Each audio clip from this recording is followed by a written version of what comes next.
Bismillahirrahmanirrahim. Assalamualaikum warahmatullahi wabarakatuh. My name is Muhammad Anik Syahmi bin Muhammad Aidin. I'm from class N4AM 228 Pagi. Today I'm gonna present the case study. Our group case study title is Malaysian Economy and COVID-19 Pandemic.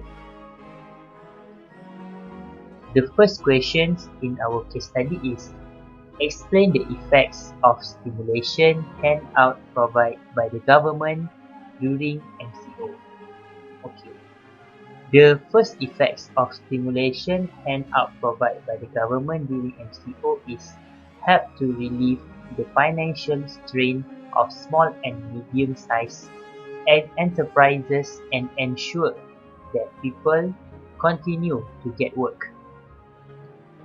Tan Sri Muhyiddin Yassin, which is our Prime Minister, has announced an additional package of 10 billion ringgit. As announced on March 27, the allocations for the wage subsidy program increased from 5.9 billion to 13.8 billion and also an extra 7.9 billion ringgit.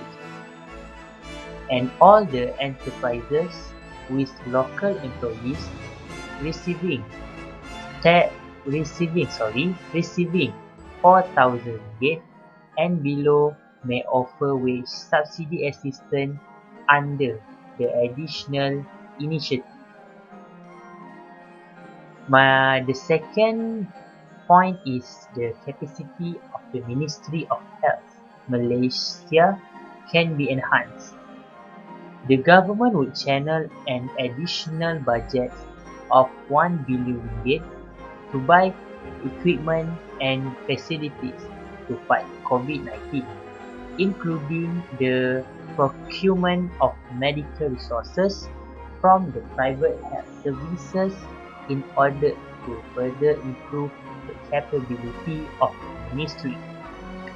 The insurance and takaful industry will build a special fund amounting to 8 million ringgit to support the MOH efforts to perform further COVID-19 tests to bear the cost of screening tests worth up to 300 ringgit for each policyholder and medical takaful certificate directed by the MOH to undergo testing in a private hospital or private laboratory. That's all from us. Continue to Muhammad Hasrul Nizam. Thank you. Assalamualaikum warahmatullahi wabarakatuh.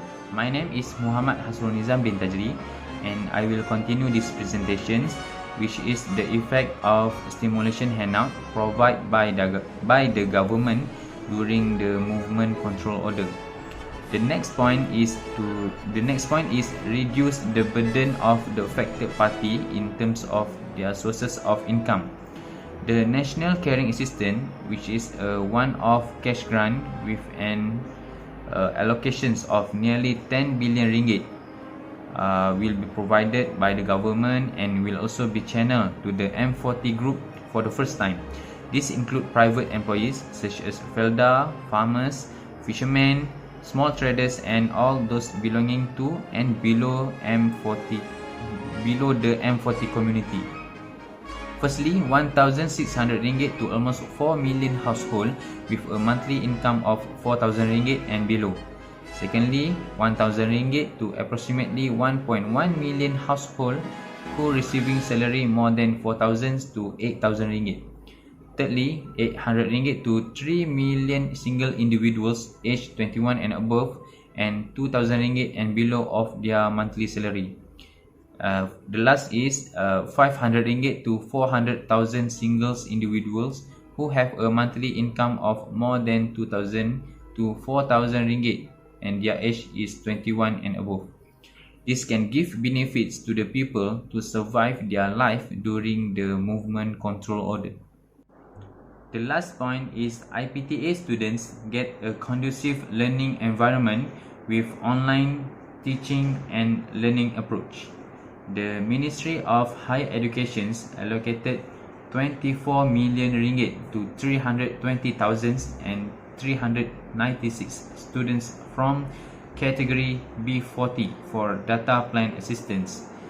The Higher Education Ministry also provides the provisions of 50 ringgit cash assistance to all new students from the 2020 and 2021 seasons, which is a cumulative worth 3.8 million ringgit in an attempt to alleviate the pressure of students to bear the expense of following online learning.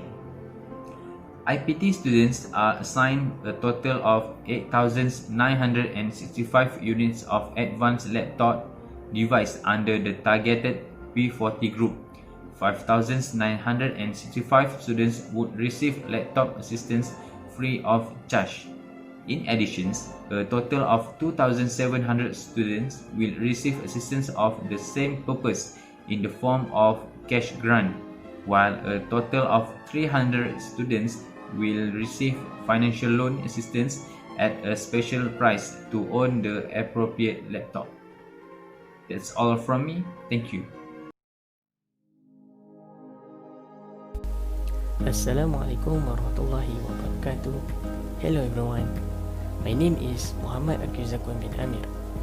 Today, I'm going to present about our case study question 2, which is, should moratorium extended?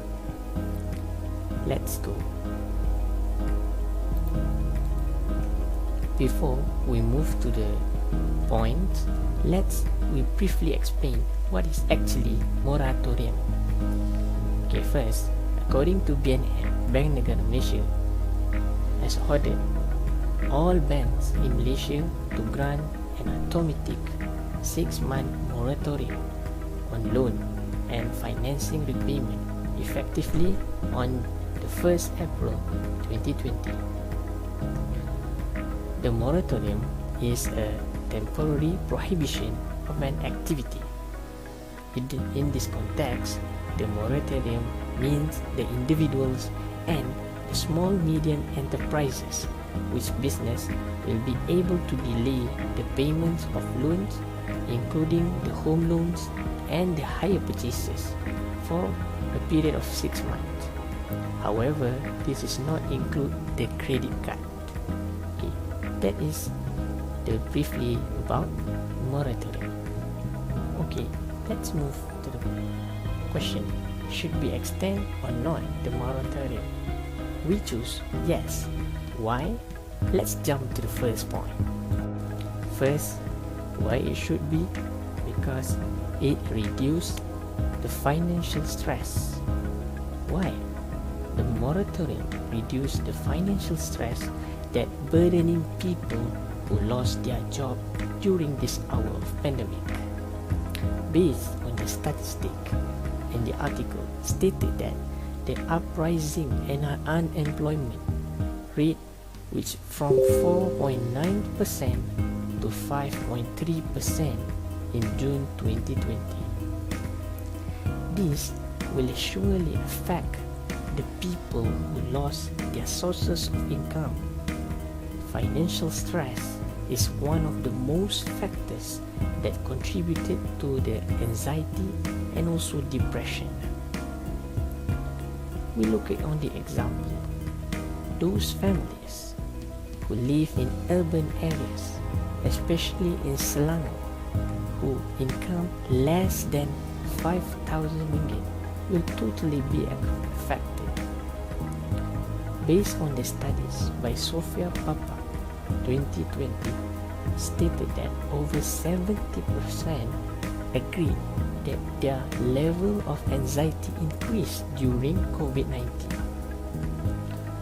However, due to the financial aids that provided by the government were appreciated by all of the respondents, it is because it gives them space to survive in this tight condition. It means that the moratorium helps them to reduce their financial stress. The people able to restructure their needs and stabilize their income. We compare to the United States, almost 53% of the respondents said that the pandemic affecting their financial well-being negatively, according to Intron. This shows that the positive impact of moratorium in freeing the people from the financial burdens for the time being. Hence, it is needed to be extended. Let's move to the second point. Okay, the second point is moratorium excluded the penalty charge and furthering the loan term for the debtor. This will give the opportunity for the people to fulfill their needs in order to survive. This also make a clean report on their Central Credit Reference Information (CCRIS) and Credit Tip-off Service (CTOS).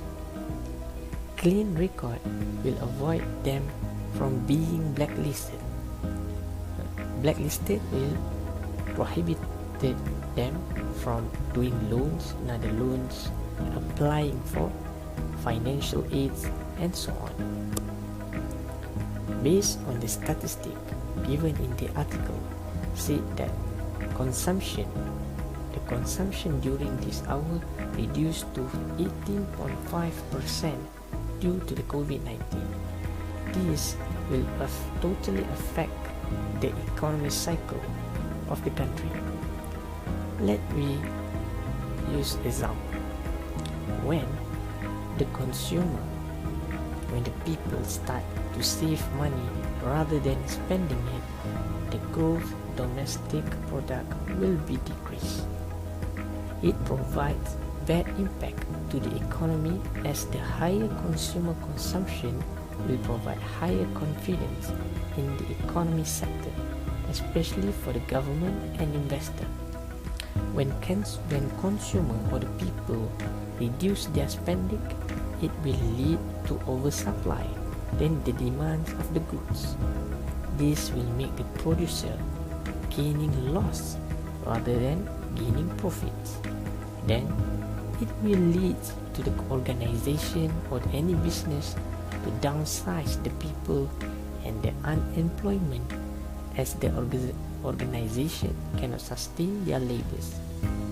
Hence, the moratorium will help the people to continue to spend their money in order to help the economic cycle working well. That's all from me. Thank you.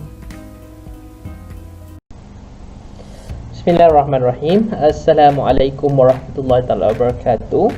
My name is Muhammad Aiman Shah, and today I will continue the presentation from my learned friend Akif Zakwan on why should moratorium be extended part 2. So basically, the importance of moratorium to be extended is that moratorium can increase the awareness of publics to save their money, especially in the time of emergency state, which what we are facing now, such as COVID-19. A research conducted by RMFLS 2020 involving 10,628 population nationwide found out that 14% of respondents managed to save around 2,000 ringgit and above, which was an increase of 9% compared to last year. COVID-19 really makes Malaysians aware of the importance of having emergency funds, as 27% of Malaysians only were aware of the importance of having emergency funds. Besides that, 7.7 million borrowers in Malaysia decided to take the moratorium incentive, as 16% of the respondents admitted that they are not able to repay the loans after the moratorium period has ended. Meanwhile, 70% of Malaysians claim that EPF funds are not enough for them to go into retirement, but 45% of them haven't even planned of retiring. And significantly, COVID-19 has caused a very huge and fast change in spending behavior of Malaysians society, whereby 88% of them starting to make payments via cashless and contactless transaction, as 90% of the study population of Malaysians have e-wallet payments in their smartphone. So that is the first part of my presentation, whereby I discussed on the awareness of savings as one of the importance of moratorium. Second part will be on allow elective cash flow. This is very important in order to ensure that money flows in the market, and whereby inflation does not really become an issue, even though inflation is one of a major serious economic crisis which we have to deal with. Effective 1st of April 2020, the bank will assist the cash flow of individual and small-medium enterprises most likely to be affected by COVID-19 by offering deferral to all loans and financing repayments for all period of 6 months. The moratorium is to ensure that every individual and trader has a cash surplus during this pandemic in order to survive and be able to spend more money in the country's money circulation. The impact on consumers is very positive, with payment savings around 30 to 50% of monthly income, while economy will also get a positive boost when the people and traders can continue to spend. Repayment obligation after the expiration of 6 months deferral period, as moratorium is a payment holiday, not a profit holiday or interest on profit holiday. That's all from me. Thank you.